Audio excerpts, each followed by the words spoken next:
Okay. All right. Admitting all, Bill? Yes. Yes. All right. Admitting all.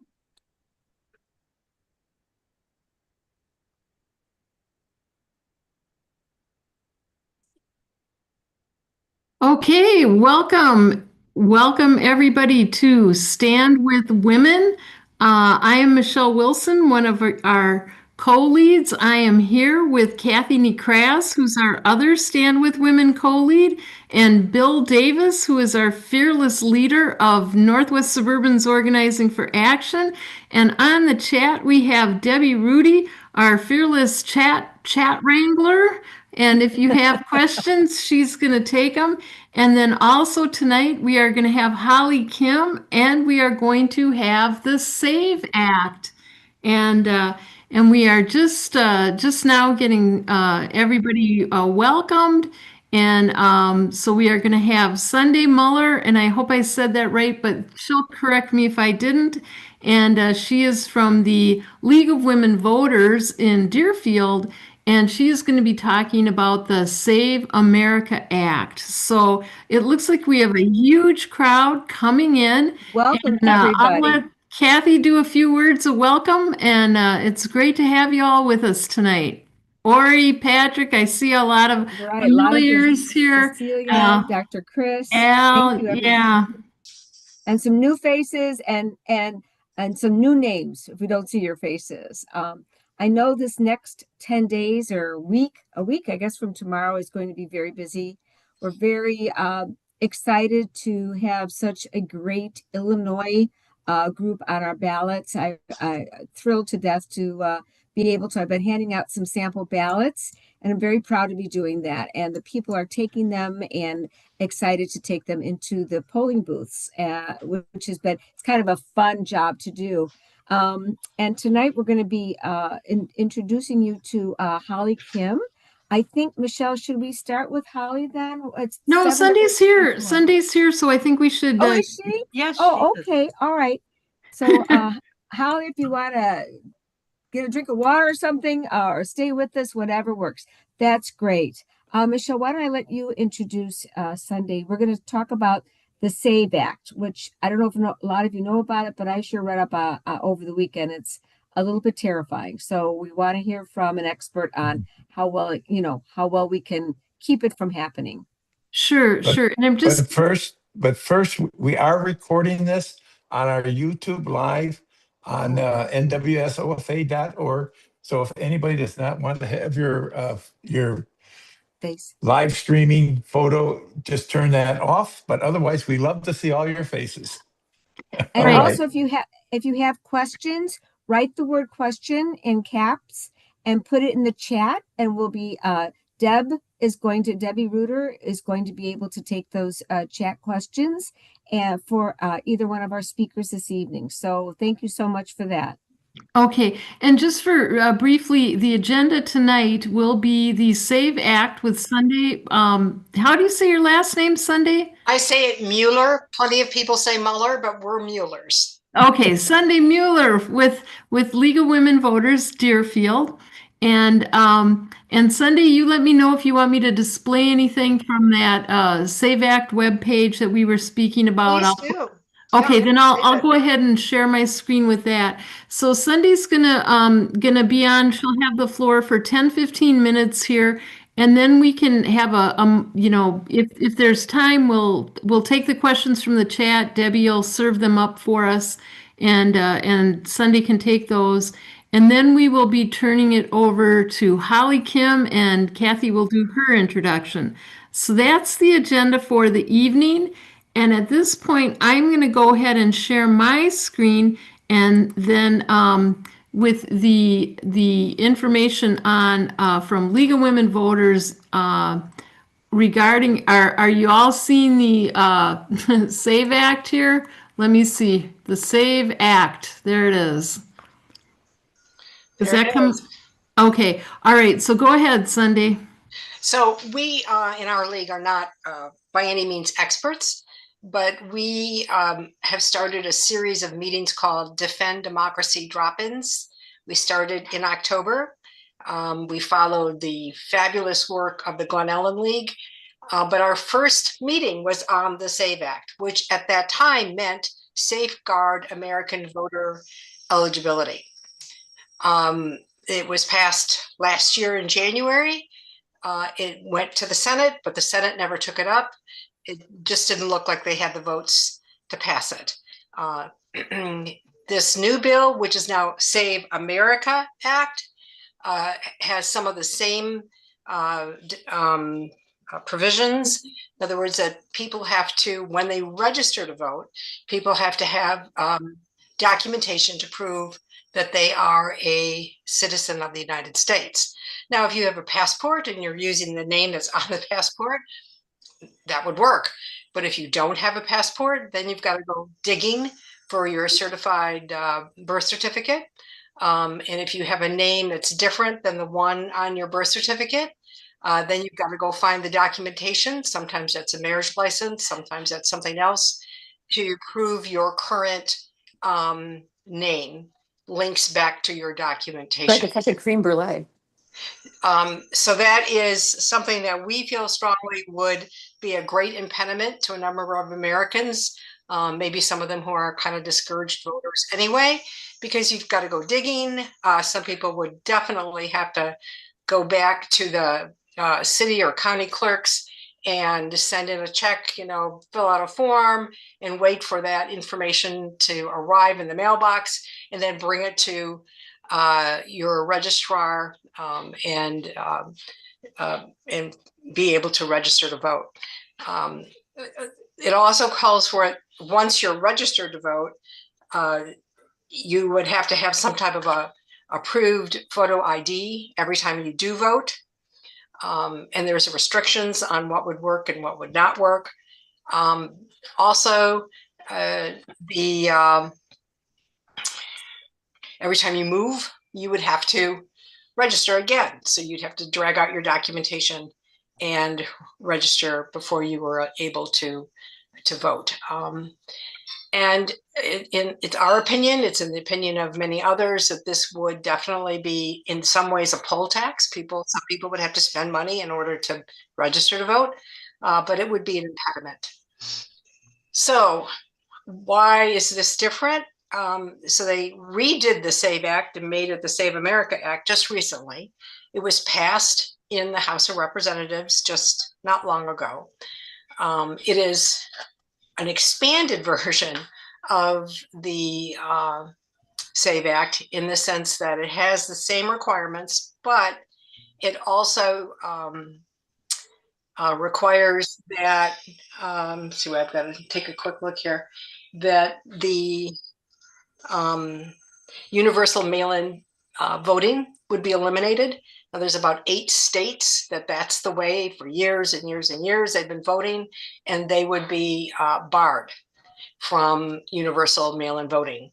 And mail-in voting would be allowed, but only for people who applied for it and had a reason, perhaps a disability or something, in order to qualify to vote that way.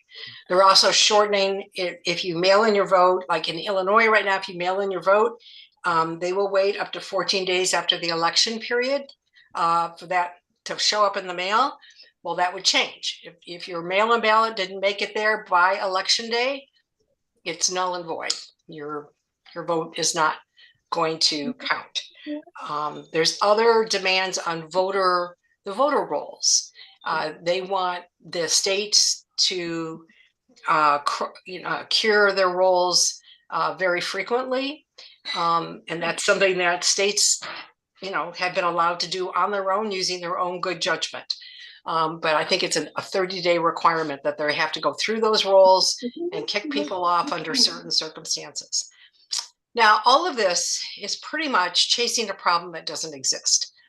There is very little evidence, and there have been many studies done to see to what extent do non-citizens vote. It is an extremely small number. And you've had states do their own audits. You've had the Brennan Center do its audits. And so, again, this is not solving a problem. It's honestly, it's pretty much voter suppression from all that the league can see. Now, why is this important today? It's because there's a great deal of political pressure in the Senate to take up a vote on the Save America Act. And I think there's a few other acts that are related to it. It has something to do, you can Google this yourself, with a certain Senate race in Texas.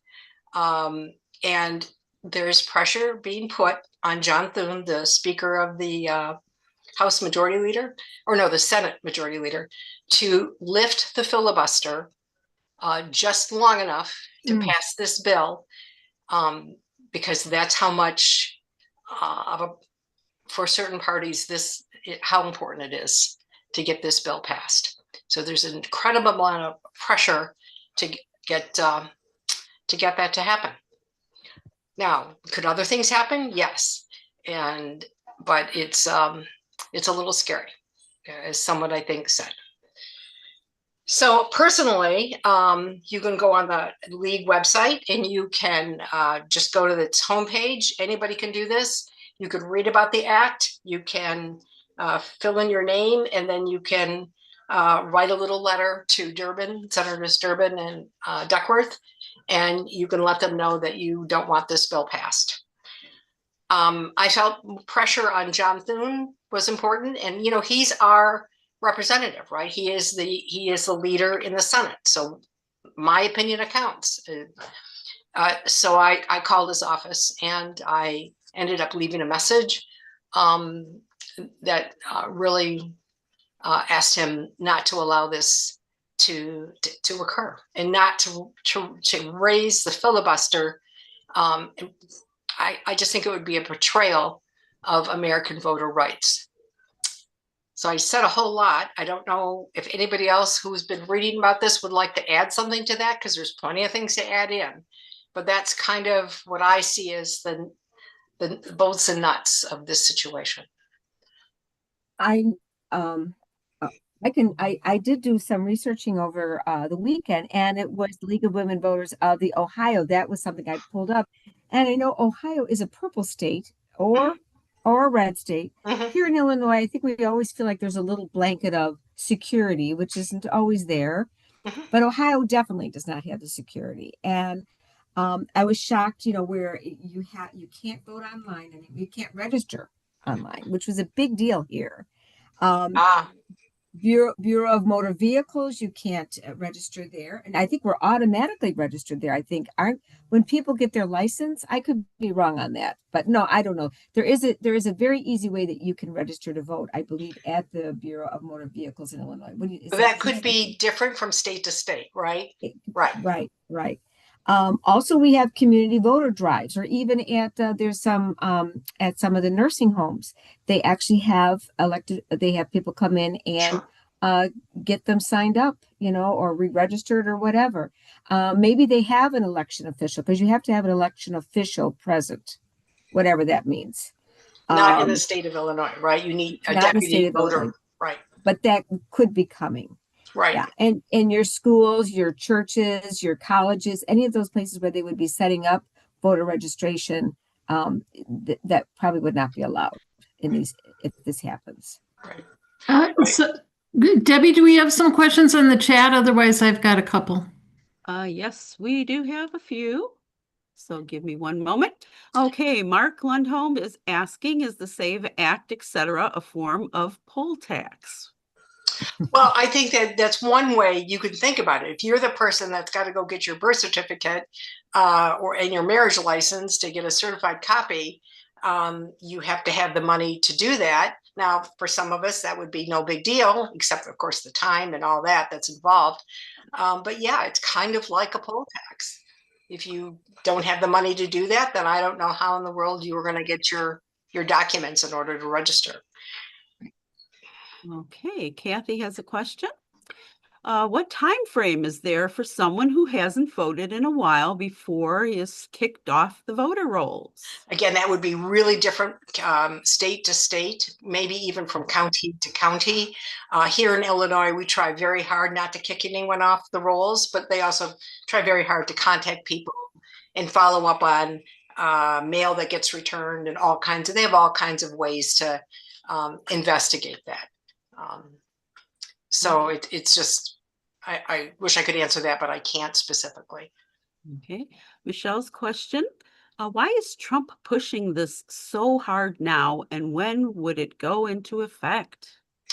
So when it goes into effect, I think is something that can't be predicted. I've heard 6 months, I've heard a year, and to me, that would be under negotiation right now. So it's really difficult to predict when it would go in effect. However, in Illinois, we all had to go get what do you call it? The driver's license with the star and all that kind of stuff. Real ID. Yeah. And that took years for people to finally necessarily get around to do. So anything with a short chain of 6 months to a year would be just absolutely brutal in terms of people's eligibility to vote. We just don't know. And, in Illinois, we just attest, right? It's our signature. I'm Sunday Mueller. Here's how I sign my name. And they check that signature. And then if it really looks confusing, they ask me for my driver's license. And this would be a big change. But again, it's the people that won't be able to vote that is the concern. And why does Trump want to get this now? He seems to have very negative views and feels that people abuse voting. And again, audit after audit, it just hasn't been found at all. And it would be the dumbest thing to do if you want to become a citizen of the United States, to vote when you're not a citizen. You're subject to deportation and very heavy prison time. Joyce did put in, you are offered to register to vote at the DMV. So they don't automatically, but I think they do ask you if you'd like to register. I think I do remember that. And that's a great opportunity for sure. Absolutely. I read that talking about the various people, like your college students or those that are just finishing college and are moving from one state to another state, their college ID would not count as a facial ID because it's not government issued. Right. And then each time that they would have to move, if they get a job here and then maybe something else comes up, or then they have to re-register. We all would, right?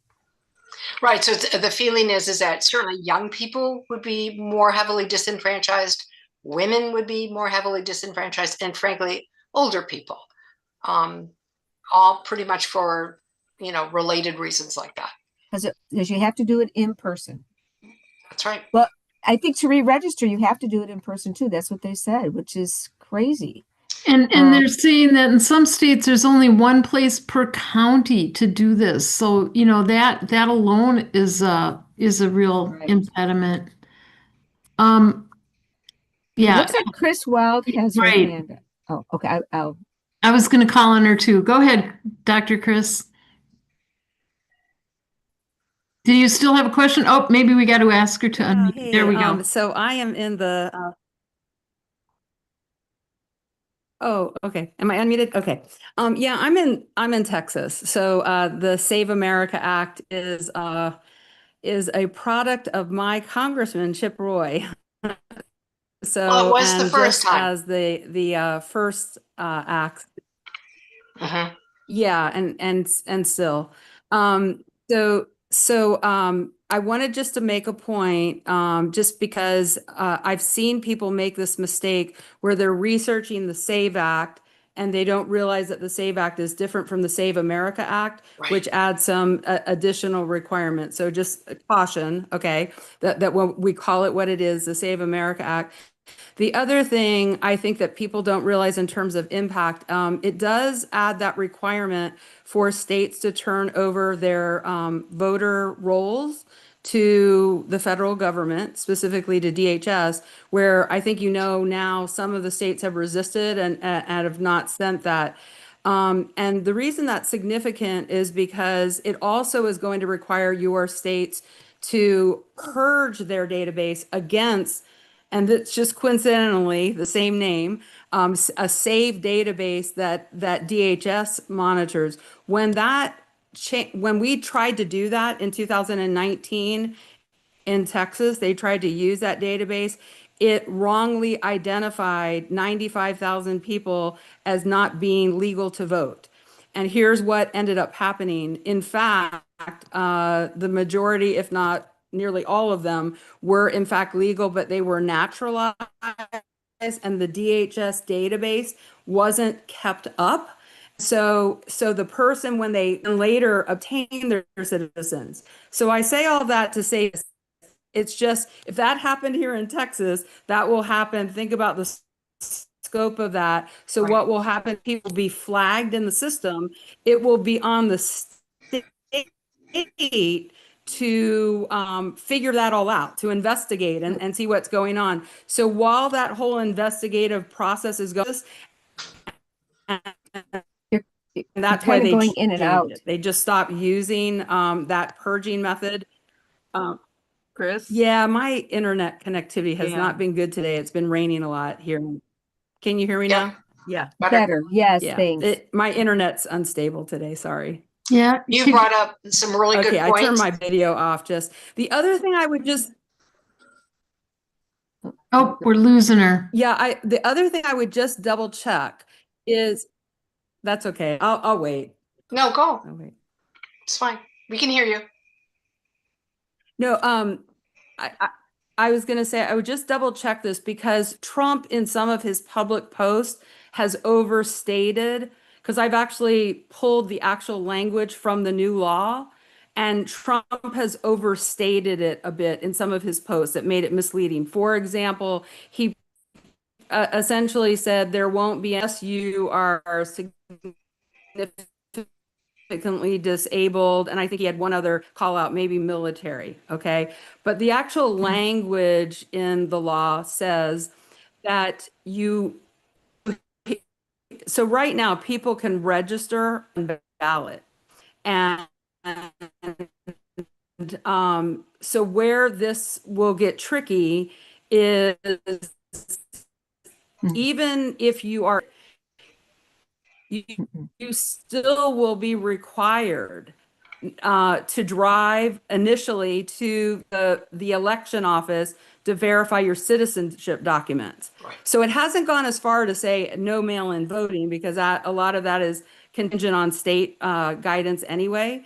But if you live 45 minutes or an hour, as is the case here in Texas, from an elections office, you can see the hardship that would create for people to have to drive in. So even if you went and said, oh, I want to do a mail-in ballot, you still have to verify your citizenship at the elections office, the way that the law is currently written. So it would certainly deter from people doing it. So okay, that's all I have. But yeah, this is a passion project for me. I'm actually doing public comment on it tomorrow at our commissioner's court. So Terrific. I've researched Get it a the word lot. out. Thank you. Thank you. I want to throw a couple of things out there. You know, I've heard from people so many particular situations, you know, women who've married multiple times and you know, maybe married out of the country. I talked to an expat and she just changed her name at the embassy. She doesn't have any documentation other than one passport in one name and one passport in the other, but nothing showing why she changed the name because it didn't happen when she got married. I heard of another person who was like, it was a name like Sarah that you can spell with an A or with an AH. Well, it was recorded one way on her birth certificate, but her whole life her parents told her to write it the other way. And now she's not the one Sarah, she's the other. And I heard about people at airports right now who are getting thrown back by TSA because like their ticket doesn't have their full middle name or you know the middle initial and versus middle name or a hyphen. The system can't handle hyphenated names. And all these things are now reasons to reject. And I've even heard people go so far as to say, well, what if the person who's standing there, you know, looking at your ID says, that doesn't look like you? Okay. Mhm. And so, you know, I think we got to remember voting's a right. It's not a privilege, it's a right. Okay. So, you know, we need to stand on that, I think, um, and really fight hard because this is crazy. And my worry is that they'll kick it over the line in, you know, July or August and expect it to be in place for the midterms, which would be absolute utter chaos and, you know, devastation. And nothing would put there's nothing they could do that would, you know, seems like a bridge too far anymore. Everything's so crazy.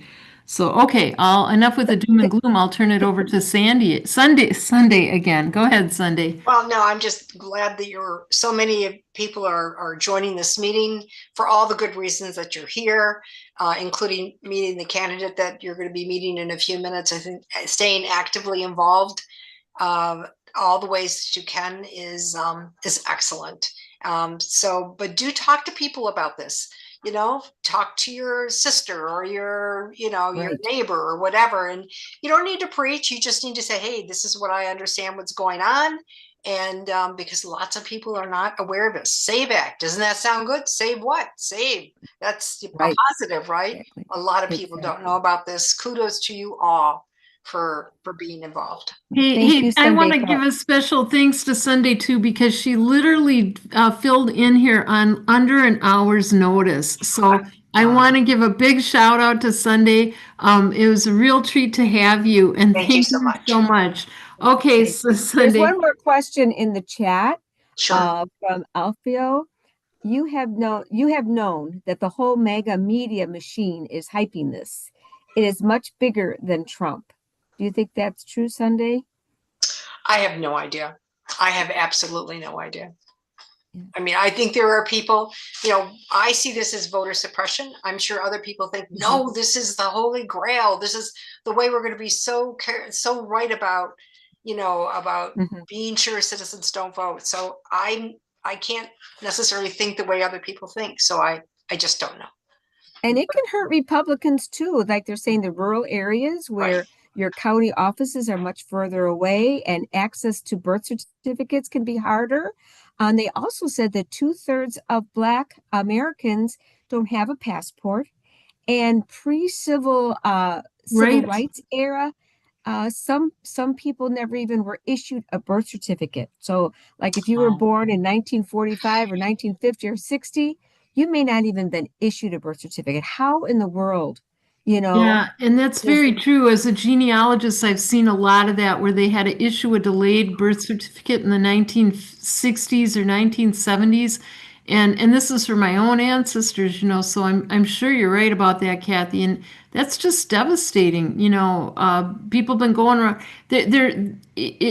the heaping pile of unforeseen situations that are going to result is just astronomical, and it'll just really dampen the amount of people who will be able to vote It and would definitely who will, discourage. who will go through all those Yes. hoops in order to do it, because that's what it is. It's a ton of hoops, and that's exactly what Project 25 wants. They don't want women to vote, period. And we are the most affected because something like, you know what, far more than 2/3 of us are married and have taken a new name upon marriage. So Right. it's really, in my opinion, a slap in the face against women. So anyway, I don't stand for that, as I'm here with Stand with Women.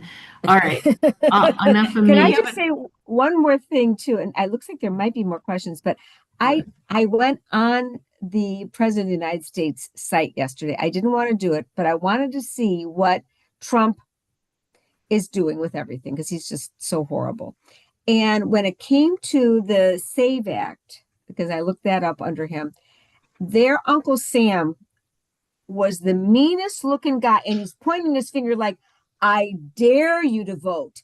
That's what it looked like to me. And I went, oh my God, if you could just go on that site and just see that, it just tells the story. I dare you to vote.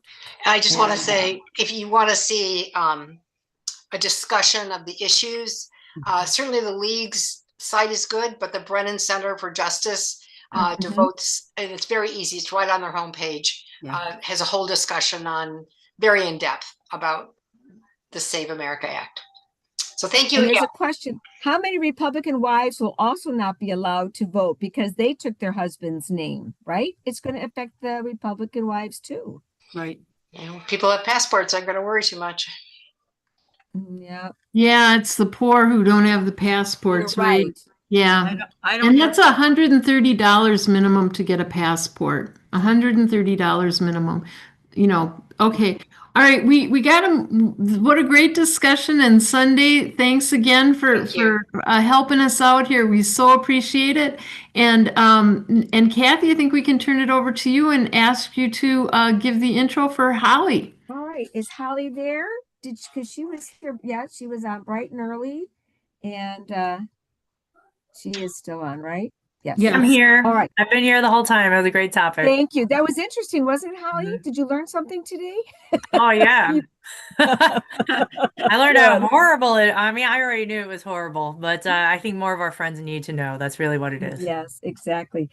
Michelle and I met Holly for the first time at Michelle's house for the holiday party that NWSOFA has on the very coldest night of the year. And Holly Kim came. Now she must like a party. But and she shared about herself, and she's going to share with you this evening her personal life and also why she is so smart in math and wants to be our comptroller. But she is also right now in her second term as secretary, as the treasurer, excuse me, of Lake County.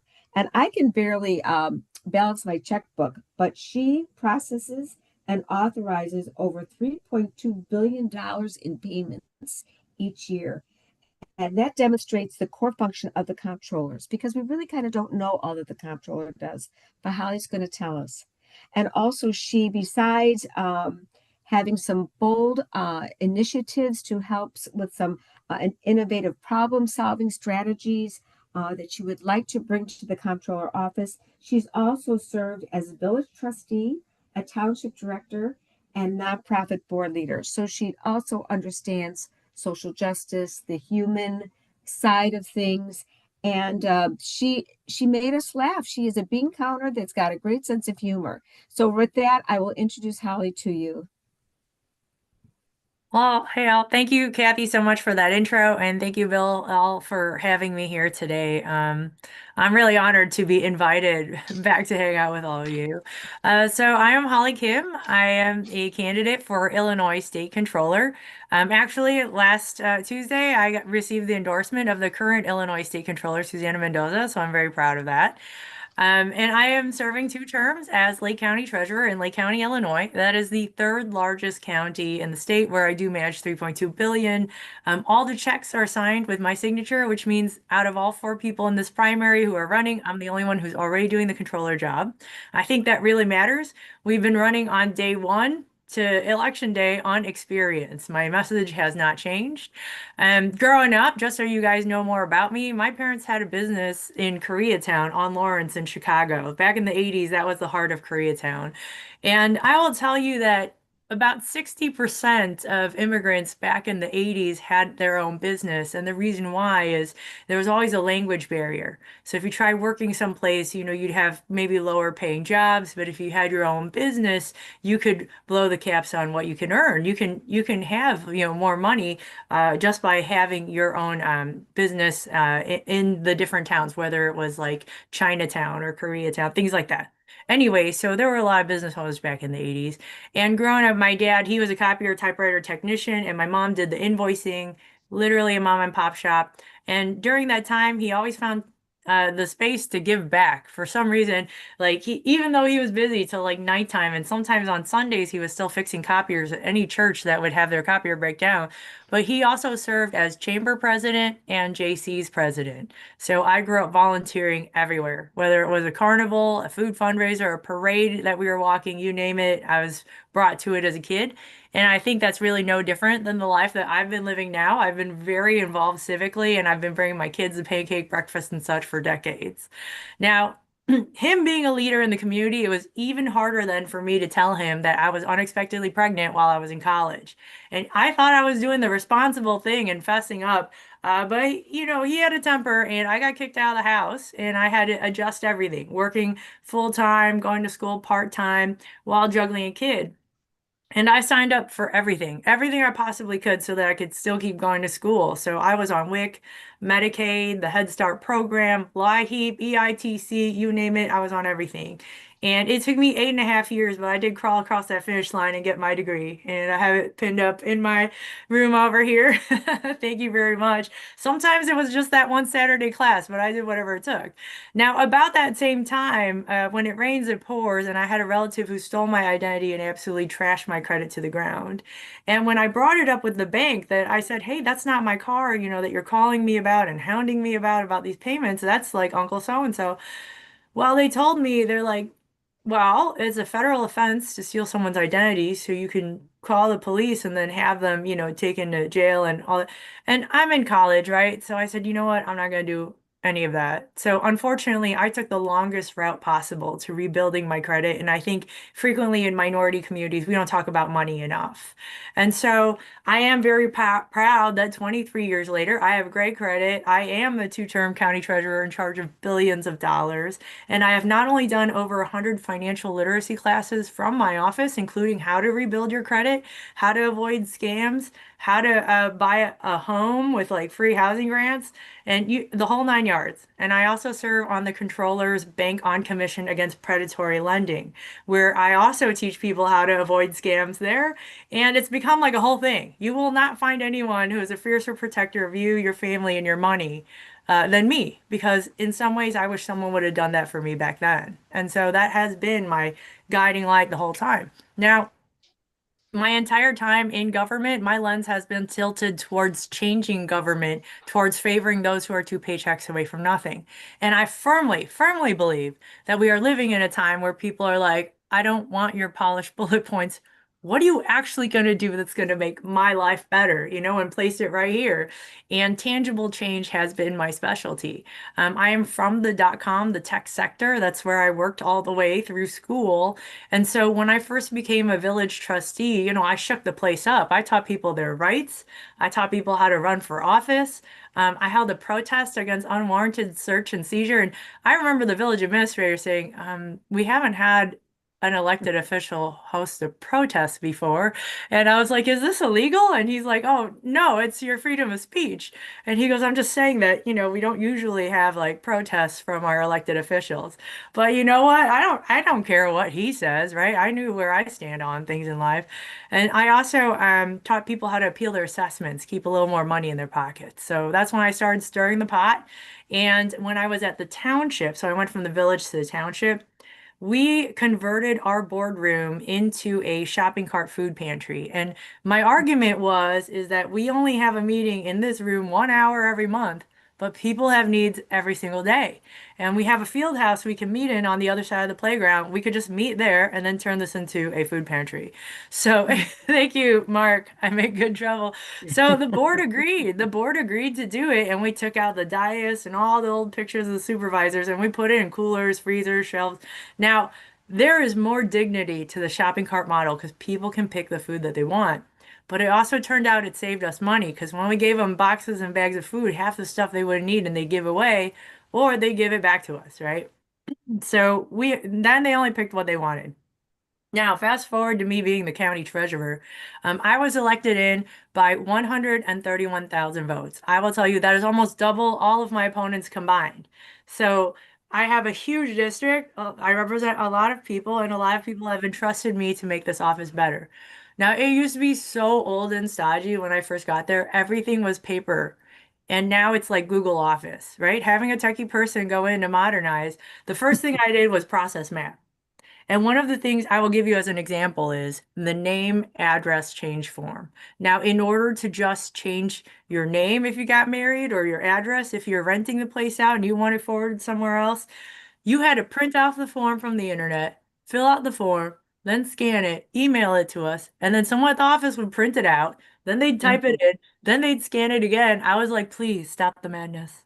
I was like, what? Why are there so many hands touching this? And so in process mapping, we made an online form. People could fill it out at their home, hit send, right? And on our end, we would either hit accept or reject, and here's why, right? So it took a 6-month process and made it 48 hours. And that's the kind of like outside the box thinking I come with. So not only that, I've reduced like tax penalties in my office. We had a mobile home resident who said to me, they're like, I want to speak to the treasurer. Hey, I live in a mobile home and the penalties for the mobile home keep accruing. I can never reach the principal.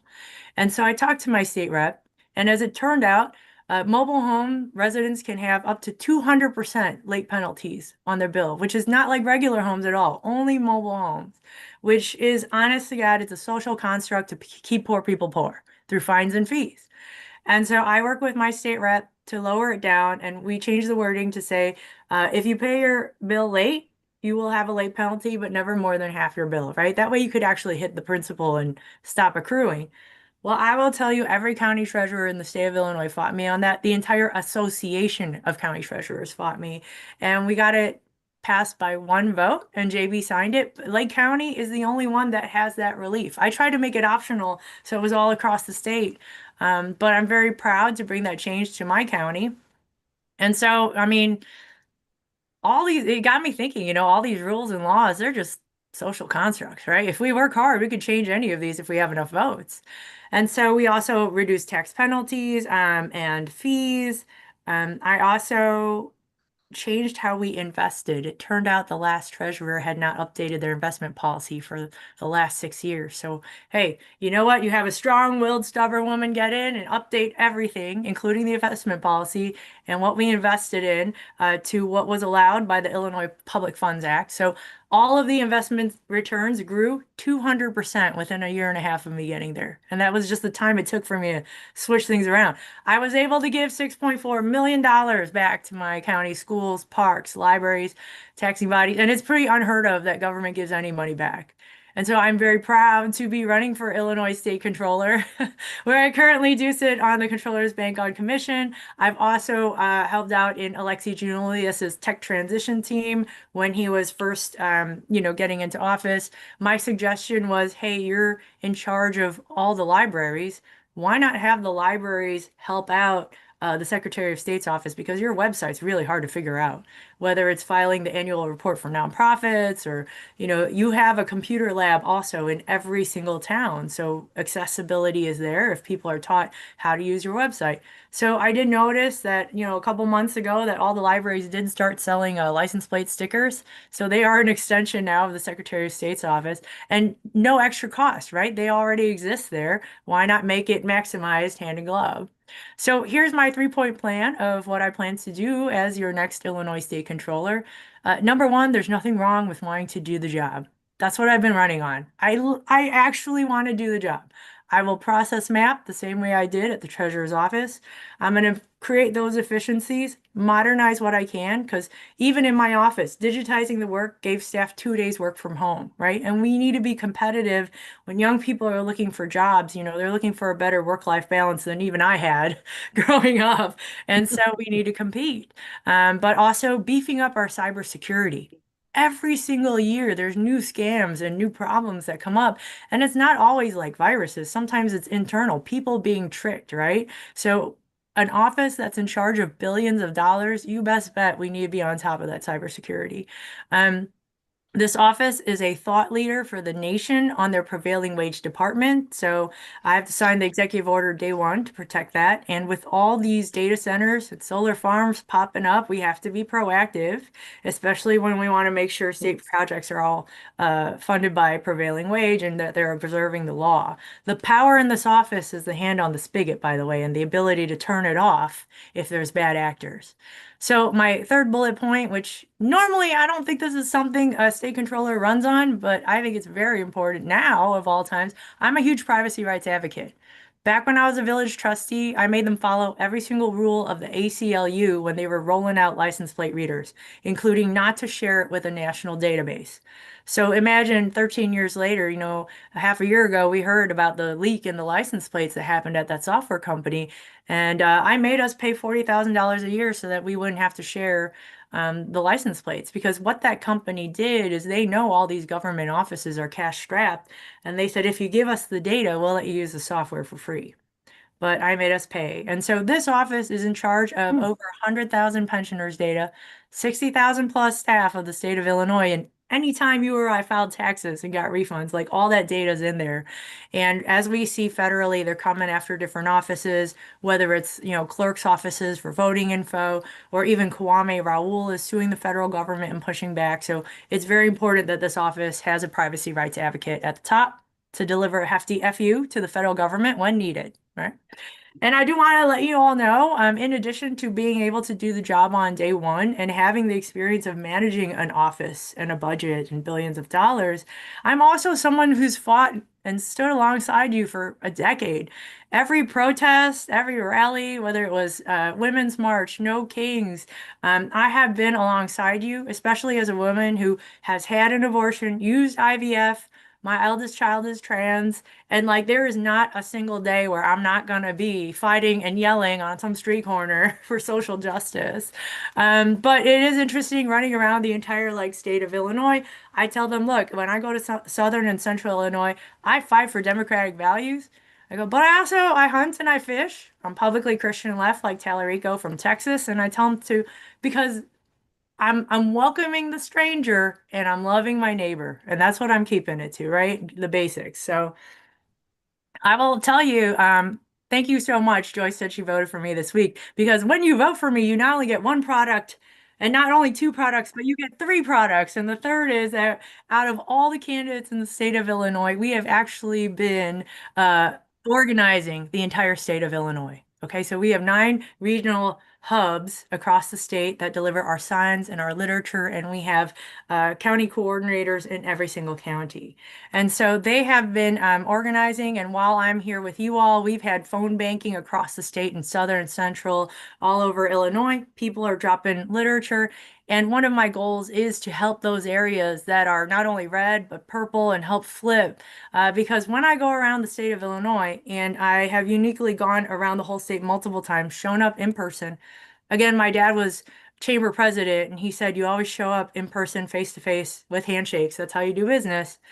And they tell me how abandoned they feel, that there's not enough resources for Democrats who are out there running for office, and they're standing for our values in earnest, right? And there's just not any help. And so that's one of the things we've been committed to is I have used my dialer to pop in another candidate who's running for office in other parts of Illinois, and they have been dropping my literature at their home. Why can't we work together, right? And I think really the old way was you fundraise, I fundraise, everyone separately fundraises, and we're all beholden to dark money. But the new way, especially with the internet and social media, is collaboration. And so we have been collaborating across the entire state of Illinois. We also have a young people fellowship program where we pay the young people, and we're the only candidate that's doing that as well. And I think a lot of it is, look, it's one thing to say something, but it's another thing to actually do it, and show people what you're doing. Now, I'll just add into real quick, we are a grassroots campaign that doesn't take special interest money. And so I chose the hardest route, but in all polls, including my opponents, we're in the lead right now. And in doing so, we had dark money completely flow into all these races, but they also flew into the controller's race. They busted the caps in our race, which is so unusual. It's like, who wants to buy the chief fiscal watchdog? So it's not me, but it is another candidate. And so because the dark money's in it, I please encourage everyone to go to voteforhollykim.com. Make a donation of any size because we are grassroots, but also to volunteer because we are people powered, right? And that's how we've been succeeding so far. And so I also want to thank all of you so much for giving me the opportunity to speak today. And I will answer any and all questions. Again, my name is Holly Kim. I'm running for Illinois State Controller, and I will appreciate your vote of confidence on March 17th. Wow, thank you, Holly. I don't know that I've ever been so invigorated and excited about a controller candidate. Yay. This is really wonderful. Debbie, do we have any questions for Holly in the chat? At this time, we have one, and it is from Joyce. So her question is, what is your opinion on vouchers for private schools? If we vote against the voucher system, how do we protect our public schools? So I've always been for public school. I'm a public school kid, and I think that it is like libraries, it is the great equalizer. But also as a property tax collector, I will tell you we fundamentally need to change how we fund schools in the state of Illinois, and I think that's been the biggest issue. What they're using as like the voucher excuse is really just it's a symptom. We have to tackle the disease, right? And I would say that we just need to, one, change how we're funding the schools, but number two, pass the progressive tax. And that would go help things greatly, but also our self-sufficiency in the state. You know, with 3 more years of Trump in office, there are more cuts coming to federal grants. So I think we need to give it another good old college try, some better marketing. You know, what do they say? The first step is admitting you have a problem. And honestly, I think as a party, we've probably been bad at some of our communications and our messaging. And this is not a secret, right? So we need to get better at that. Yeah, I heard people saying they were worried their retirement income was going to get taxed all to heck. So I think that was an area we could have messaged on better on the fair when the fair tax was up last time. Just had to throw that in there. Thanks. Now, every time the fair tax or anything like that is put up, you best bet that billionaires are going to flood the zone with their own advertising money, trying to convince people that they're somehow 2 paychecks away from being a billionaire than the 2 paychecks away from nothing, which is the truth. And so, you know, I don't know whether it would take more visuals, but all of us need to be like paddling in the same direction. And I think, you know, we probably need to change the messaging so that people can digest it easier. Yep, I think you would be a good messenger for that. I will definitely use the statewide microphone to push it forward when they propose it again.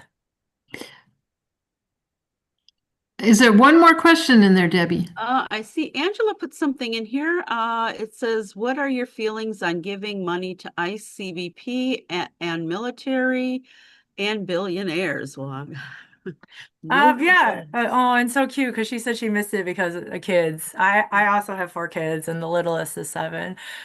So taxing billionaires, that's exactly what we talked about, you know, really what it comes down to, and I'm seeing this everywhere. It's not really so much left, right? It's the billionaires and their messaging, right? They have paid a lot of money into polls to polarize us and pit us against each other. And it always comes down to that graphic where it's like that rich billionaire on top pointing at each of them, going, no, you're supposed to fight each other, or that's the problem, right? And then there we are at the bottom squabbling against each other and just pit against each other for scraps. And that's just not right. And I will tell you, whenever you know, especially anyone who's Republican wants to argue with me on this, I tell them, do you know that tons of money is poured into marketing for bullet points to be made, to be shoved into your mouth, for you to be arguing with me about this? But the real problem is the people who paid the billions of dollars into that marketing, right? So, I mean, we have to learn to fight that against the top to bottom problem. And as far as the other funding goes, so the way the controller's office works, it's not like a federal office that has those, but it works on reimbursement. So the example I'll give you is when I had kids in college, I had the all kids voucher program, and I had to go to the pediatricians with it, and even the pediatric dentist. And one day the pediatric dentist stopped taking it, and I had to go to a different one like 40 miles away. And when I graduated college, I worked at a pediatrician's that took the all kids program, and I did the billing myself. I firsthand got to see that when the state of Illinois Controller's office stopped paying us timely, it totally disrupted the cash flow.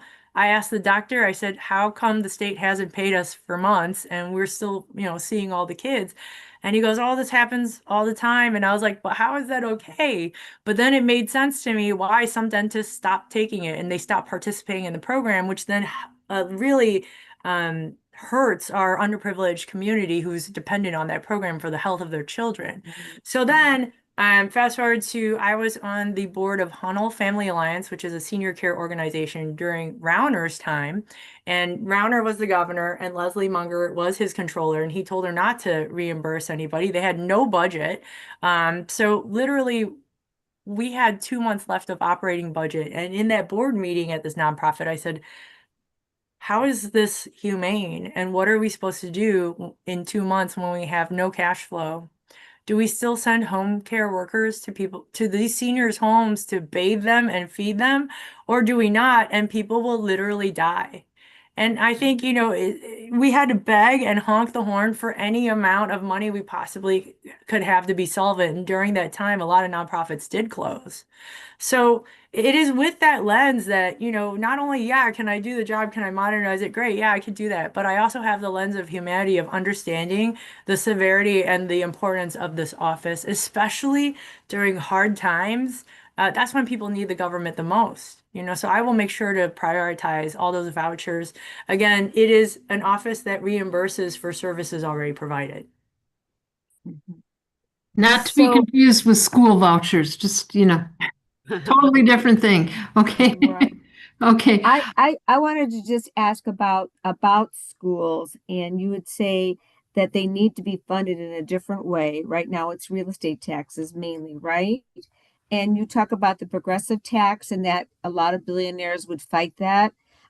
Is there some way to make all of this work a little better, like ease it up a little bit, get a little bit more from the very wealthy?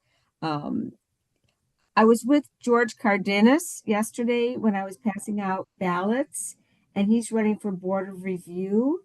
And he's talking too about people's assessments, that he said that whole thing about what a house is worth. I heard in the news this morning that those that are in poorer areas, their houses were assessed 200%. So now their taxes, they can't live there anymore because their taxes are too high. And George said, we're doing it all wrong. He says, we're not doing our homework when it comes to what a house is worth. And once again, the ball is being dropped. And once again, the billionaires say, I don't want to pay anything more into the state. And then children on the South Side don't even have petri dishes. And Buffalo Grove High School has. Many of our wonderful high schools have wonderful things that they all deserve. But I just think the whole thing is so unfair. And how would you see, Holly, to make things a little fairer, just even a little bit? Yeah, so I think a few years ago, the state of Illinois legislature passed, what was it, that they were trying to equalize the funding for schools, in that some of the money from the richer areas would go to those that were underfunded. I know the first time they tried to pass that, it didn't work, but the second time I think they had like a smaller amount. And so my understanding is a few years ago that little bit change did go through. I think there needs to be way more discrepant, but then it becomes an argument to those who are like, well, I moved to the suburb and I wanted my kids to go to Stevenson, and why should that money go? I think that again pits us against each other. And then, like, I don't want people to constantly have that discrepancy of I live here and those are kids that live over there. Like, that's not how it should be. Again, when it comes to government and policy related things, it's got to be like an even policy. And where I see it being even is really the people who have been skirting paying taxes properly, whether it's offshore, whether it's the billionaires, hiding it in other creative ways. Like, those are the ones that need to be like, no, no, no. Look, all the rest of us are paying actually even more than you and your company with all the loopholes that you've used.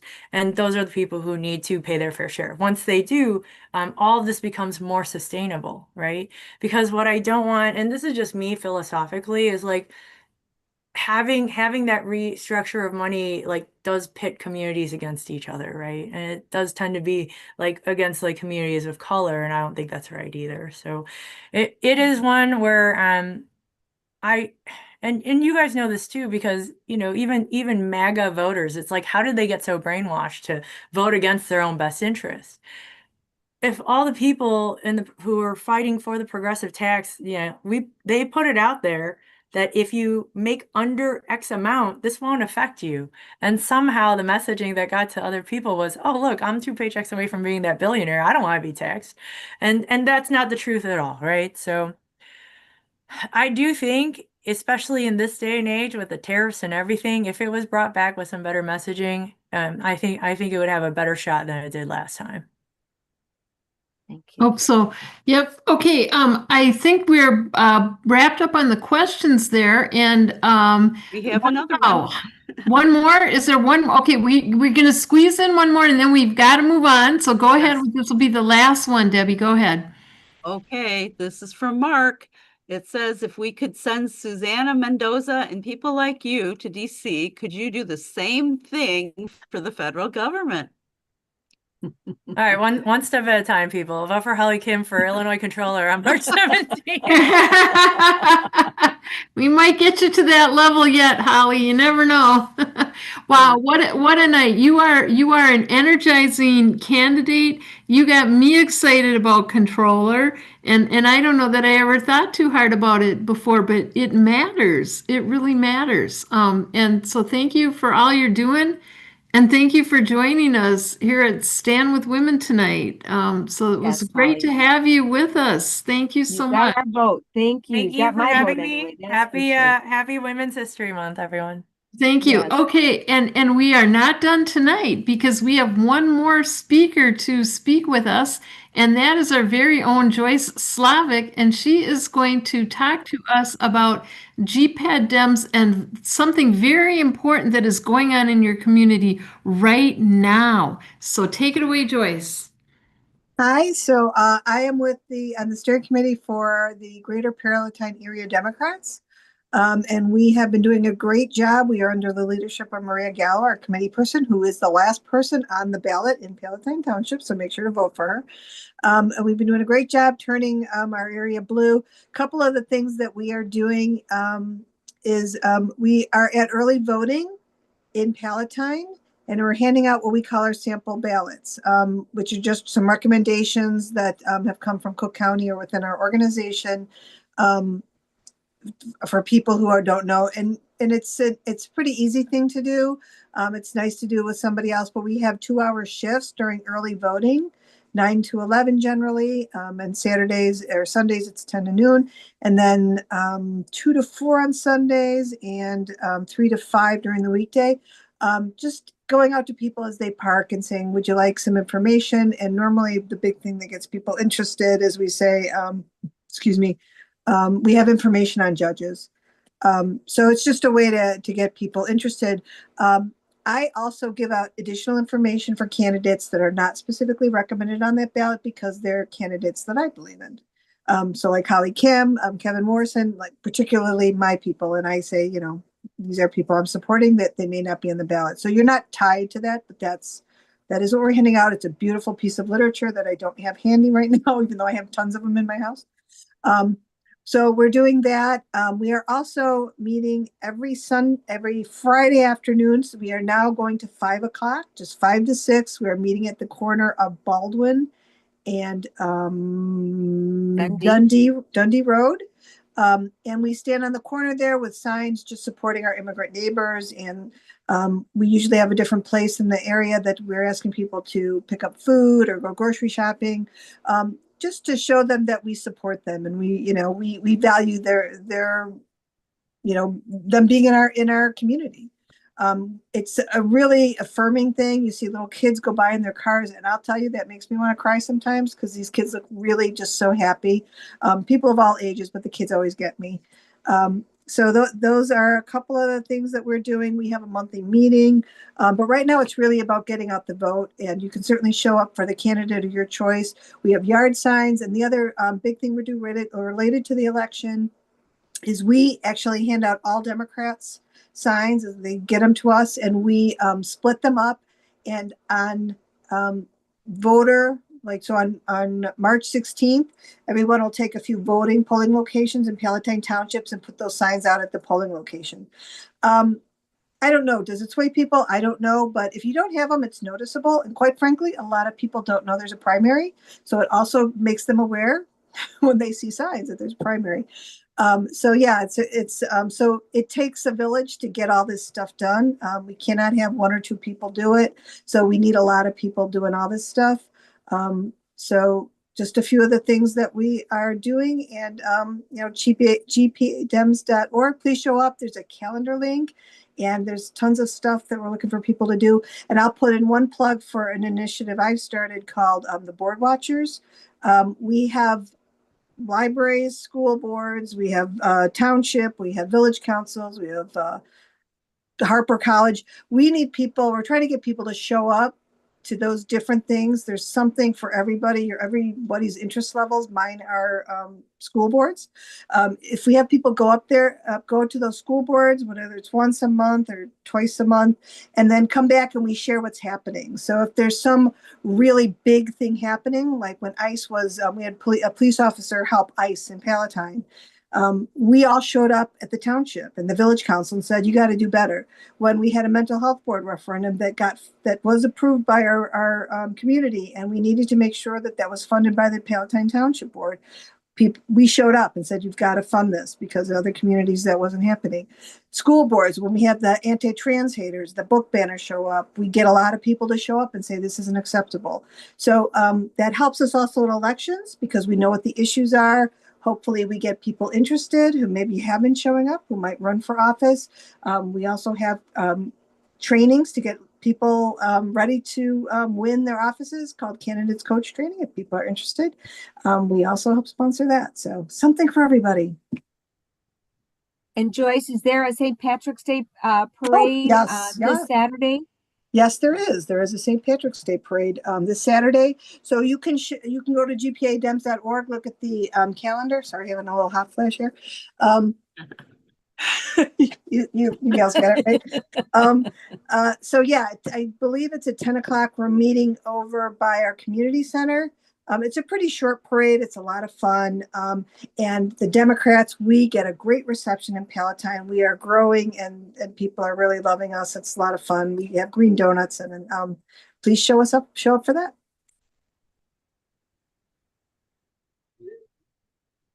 Thank you, Joyce. That's wonderful, and thank you for all you're doing. And if you need to contact Joyce and you don't have that information, reach out to me or Bill or Kathy. We'll connect you up and get you out there if you are local, handing out those sample ballots. If you are not local and you're coming to us from someplace like Texas and so forth, they probably have people out there handing sample ballots out too. So contact your local level organization and see if you can get connected up there, because it is a huge effort and you guys are so active and we love that. And every time we get together with you, it just feels so much better. It gives me hope. It's a bright light in the day, knowing that all this energy is out there. So the pressure matters and it is making a difference. It would be far, far worse if we were letting all this slide.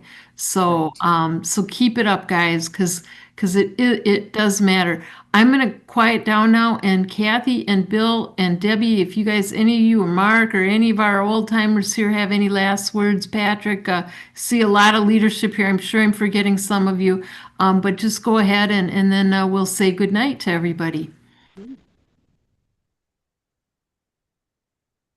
Oh, no hand raises? Okay. All right. What about the No Kings event in Palatine? Bill has his hand raised. I knew he would. Yeah, Okay, and Bill. let's talk about No Kings, because we are making big time plans, guys. So if you have something you want to add to the planning, you got a design for a little button, shoot it my way, because Kathy and I are cutting circles out till we're blue in the face here. We're going to try to sell those buttons for $2 a pop. So anyway, they're a lot of fun. Go ahead, Bill. Well, I was just going to say, No Kings 3, March 28th in Arlington Heights. It's going to be at 10 a.m. to 12 to noon. So you bring your hot cup of coffee, donuts, etc. We're going to be right at Arlington Heights Road and Highway 14. You'll be able to know where we are because we'll have the big chicken, the 34-foot tall chicken with the word taco on the front. Trump always chickens out. And when we get done with having fun there, and we have a great group of organizers, and we got bagpipers. You'll remember the bagpiper piper that was at your holiday party. He'll be there. Other folks will be there. Speakers will be there. Lots of tables. We're going to be up on the Arlington Heights clock tower berm there. So it'll be really fun. But when we get done, we're going to get in our cars and we're going to head. We're going to take down the chicken and we're going to head over to Palatine. We're going to join them at their clock tower from 12 to 2. And we're going to put up the big chicken again and with the new taco on. And now for the coup de grace, we are going to go to Elk Grove Village at 3 o'clock. And guess what we're going to do? We're going to put up the big chicken, right? Yeah, the chicken. That's what it's all about. And people love it. They honk. They get their pictures taken by it. All the other costume characters. So this is really a big event. Folks, listen to this. Indivisible has over 2,000 locations that have already signed up. And that was last week. So we're shooting for that 10 million, 10.5 million mark that is transformational in the country. That's what we're going for. We got to 7 million on No Kings 2. We got to 5 million at No Kings 1. Just keep growing. Bring folks. A great little story I'll tell you. My 10-year-old daughter, I had the breakfast with everybody at Walker Brothers the other day, and she came over and she said, "Grandpa, I got some stickers I made for you. Can I give them to you to hand out?" And her mom said, "Charlie, we're going to go to that rally. You can hand them out."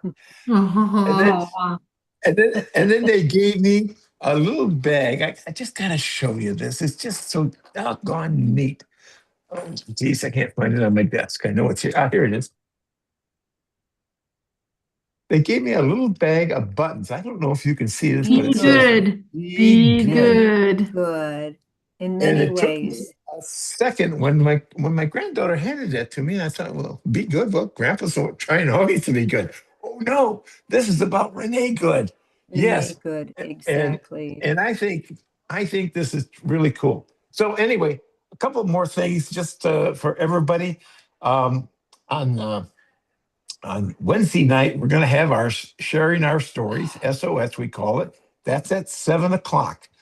Same number as you came here, and that's where we collect stories of people that have been abused and misused and by the current Trump administration, and we bring those in and we're sharing those stories out. It's a great program that was started by Chris Weldy. We heard from her today down in Texas, and she's got Sabrina in Florida. It's working that now nonstop with Constance in Arlington Heights. So we're banging all around the place here. So I just wanted to toss that out to you all. And then this Saturday, we're going to have our second installment of the Youth Speaks. So the first installment, we had a junior in high school from Massachusetts. We had a a junior from the University of Wisconsin speak, and they were just dynamite. It's at 2 p.m. It's going to be this Saturday on this very Zoom here, and we'll have 3 this time. And I'm told by our organizer who is doing this with this Michelle, out of, believe it or not, Las Vegas. We got people all across the country that are working with our organization, and that is and so I said to her, "Is it going to be the same level?" She says, "It's going to be the same level, but these folks really want us to know what is driving them. And they really want us to understand how to connect with us." Now, last week, 2 weeks ago, we learned that the 2 kids that did that presentation, we learned that the number one thing that they believe is the connection point for us is going to rallies, because that's where they see us. That's where they get a chance to express themselves. And it doesn't mean a thing that maybe we're not on TikTok and they're not watching ABC News. That's where we intersect. And they love the chicken. So Debbie's, anyway, I'm Debbie's running telling you forward. it's Marilyn, the person's name, I think. Oh, did I say Debbie? No, Marilyn. you said Michelle. Michelle, I'm like, it's not Oh, me myself. in Vegas, it's Marilyn. Okay, all right. I see Al's hand up, and then maybe we'll give Kathy the last word after Al. Thank you, Bill. Also, is there something to say about Moretti's? Because somebody says tomorrow Eve. What's that? Oh, What day is Moretti's here? Because I'm always up for pizza. Tuesday. That's tomorrow. Moretti's Pizza. Tuesday. That's like tomorrow night, guys. So yeah, get your pizza eating 4 pants to on. 7. 4 to 7. And Indivisible is sponsoring this. So it's an Indivisible gather. So the pizza is free. The pop is free. If you want beer or a wine, it's half price. It's a fun evening. We sit around and we talk. We don't talk politics per se, but we talk issues. We talk about stand with women, climate change, yada yada yada, and it's just a fun event. Thank you so much for bringing that up. All right, thank you. Okay, very good. Al, go ahead, Al. Alfeo, you are muted. There we go. I can unmute myself. Yes. I'm sorry. It's a different group of people, so I wanted to cover one of my pet peeves, and that is that one of the things that I think is very important is for a person to have a ballot in their hand and be able to look at it before they get to the polls. You know, we talked about handing out things at the polls for what to vote for, and right now, like if you go to the Cook County website and you have to click on I'm a new voter, and you have to go through a couple of different places in order to find your sample ballot. And I guess if you type in voter information or something into Google, sometimes you can find it easier. And it's different with all the counties in Illinois. And then when you finally find your ballot in Illinois, you have to print it. And if you don't print it if you don't have legal paper, so you can print it so it's nice and big and you can look at it, it's super tiny, so you can't even read it. and so I'm just like, isn't there any way that can be improved? And how do you bring that up the totem pole to have them take care of it? That's just a pet peeve of mine. Sorry. Just a note, the League of Women Voters has vote411.org. There's a link that says what's on my ballot. Because you're right. You can go to your county website and then you got to kind of find it. And it is a little bit of work. And that's how I've always done it. If you have a mail-in ballot, the other nice thing about a mail-in ballot, you see everything ahead of time. So it's easier to research. But vote411.org is, I believe, Vote411. And right on there, you can plug your address in and get what's on your ballot. Well, that's really good. I don't think I knew that. Very good. So Joyce, so I should put that into the chat. It's vote411. That's what it is. Oh, okay. Yeah, I put it in there. Vote numbers 411.org. Okay. And I want to just go ahead. Yeah, ballotready.org has info too. So Al, check those out and report back and see if you think they're any more helpful than the ones that you've looked at. Ballotopedia might be another one, but I'm not sure. So I don't want to say that too loud. I have looked at some of those and years ago, and it doesn't have everything for the local election on it. And sometimes you have to just fill it out completely online before you can print it or anything.